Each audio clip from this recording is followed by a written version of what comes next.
According to Curtis Bonk in his book, The World is Open: How Web Technology is Revolutionizing Education, education has become an open door to anyone who wishes it. He says that education is becoming a gigantic learning party that is happening each and every day. And this one party, you don't want to miss. Most of the time, you don't even need an invitation. Instead, the invitation to learn exists at a mouse click.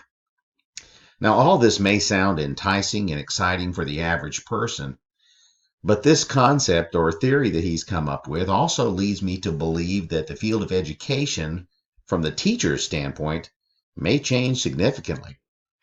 The teacher is a leader of education, and as that leader, they may become replaced by a teacher now only as a facilitator of education, and the student engages in their own choices and at their own pace.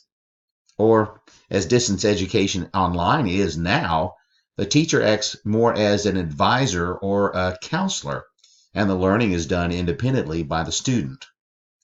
Sadly, I feel this takes away from the personal side of education and separates the students from the analogies and the life stories that often accompany a teacher-led lesson.